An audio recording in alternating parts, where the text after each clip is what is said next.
The reason it's important is because that person will give you encouragement. They will give you comfort. And I'm not talking comfort like I'm going to soothe you and console you. I'm talking about comfort like fortify you. Hi everyone, it's Tina with Picture It Personal Finance, where I ask you to picture your goal, plan to achieve it, and enjoy your success.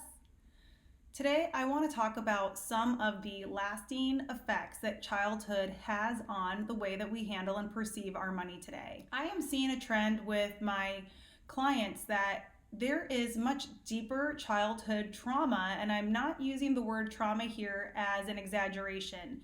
Many of my clients are suffering from childhood experiences that have made them feel absolutely disturbed by the ideas of managing their money and having money. And so there's a lot of avoidant behavior. And that trauma does need to be healed. I'll be candid in saying that I'm really fortunate that many of my clients are highly self-aware and they're very receptive to learning. So frequently they're aware of this trauma before they even come to me. But I have had some clients where they're unaware that experience or those experiences from their childhood are having a lasting effect.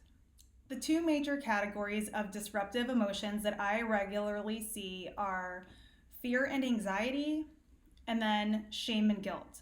Now, different things will trigger each of those. I feel often that the fear and anxiety comes more from having witnessed the abusive arguments that could have stemmed from bad money situations in their household, or maybe the fear that came from a job loss that caused them to lose everything, the fear of not having safety and security in a home for lack of financial stability.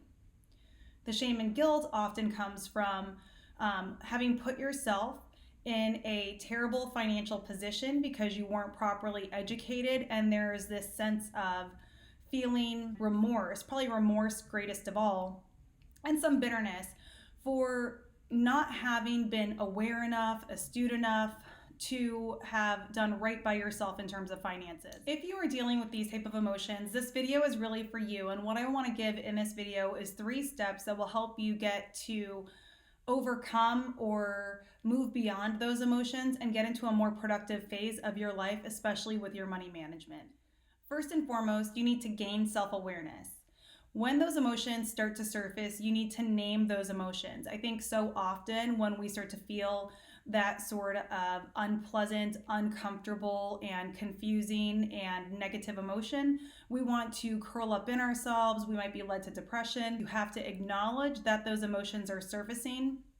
And once you've named them, dig a little bit deeper and look for the thought that triggered it. Often, I would say actually always, emotions are preceded by either a memory or a thought or having witnessed something that then triggers a memory or a thought that will lead to those emotions that surface. And that's for all emotions, whether it's excitement, happiness, gratitude, fear, anxiety, what have you. They always start or are triggered by something that you're thinking about. Once you've identified and named what the emotion is, next you need to identify the thought that triggered it. And if that thought is associated to a memory or an experience from your youth. Once you've gotten that down, I highly encourage you to journal about it. I don't want you to stay in these emotions forever, but I want you to have written it down as a form of release so that you know, okay, this is where it's coming from. I recognize that, and I am now the master of my own mind, and I am able to piece this together. Now, once you've written down and journaled everything that has come up or surfaced from that emotion and those thoughts that you've explored, you need to take a hard look at what your reality really is. This is going to consist of 2 things. One, it's going to consist of acknowledgement that you are not that child any longer. You are your own person. You have authority and control over your own life. And then the harder part, which I know is going to be very difficult and may require some hand-holding, is the part of really looking at your finances. This is the part where you go into your logins, whether it's online banking, student loan portal, credit card account portals, whatever it is, log into all of them and start to really take a hard look at what your financial situation is. Hopefully it's not as severe as you are expecting it to be, However, it may be as severe or more severe than you were expecting it to be. And that's where I feel that it could be really important to have somebody hold your hand through that, especially if it is you confronting something that was very traumatic from your youth. I don't want to have anybody have a mental breakdown over doing these exercises, but it is imperative that you take a real look at where you are, and that you are willing to then take action based on where you are. The main thing is that as you look at where you are, and keep this in your mind, write it down, make it visible to you, but your notion through all of this needs to be that acceptance is not preference. Just because this is the situation you're in and you accept that so that you can begin to tackle it and work on improving it, you have to know that it is not your preference. You were not there because you wanted to be there. Although you are there, you can choose something better for yourself, and you are going to now take action to do that. Writing down your action plans and setting your goals and deciding where you want to be, frankly, that's a whole nother video, and I won't dig into that here, but I will say this.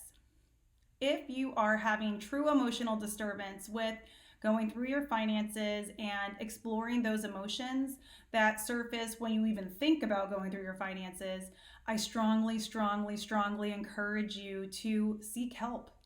And I'm not talking about a financial coach, although I think coaches can be really well equipped to help you understand some of the emotions and the thought triggers. I also really encourage you to seek a therapist. Look for a confidant in your life, somebody who is a safe place to you, a person whom you trust, or what I love about a therapist is it's somebody who doesn't have any preconceived notion on who you are, and just talk it out with them. This is so important to make sure that you have somebody that you can lean on during this difficult time. The reason it's important is because that person will give you encouragement. They will give you comfort. And I'm not talking comfort like I'm going to soothe you and console you. I'm talking about comfort like fortify you. They are going to make you stronger toward pursuing, understanding, accepting, and moving past the difficult things that you need to overcome. They're the ones that will sort of like guide and push you along down the path.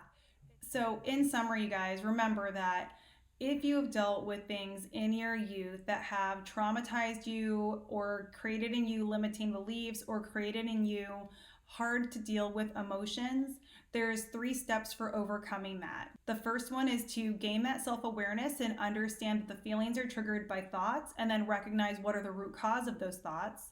The second one is to take a really good look at where things are today. Don't shy away from all of your logins. And even though you accept the circumstances where you are today, they are not your preference, and you have the right to change your circumstances. Thirdly, seek help. Find yourself a non-judgmental guide who will both encourage you and push you along the path toward improving your circumstances. I hope you all are doing fantastic. I would love for you guys to hit the like button and hit the subscribe button if you haven't already. Leave me some comments below if this is content that you like. And I hope you all have a wonderful week and weekend. Bye, guys.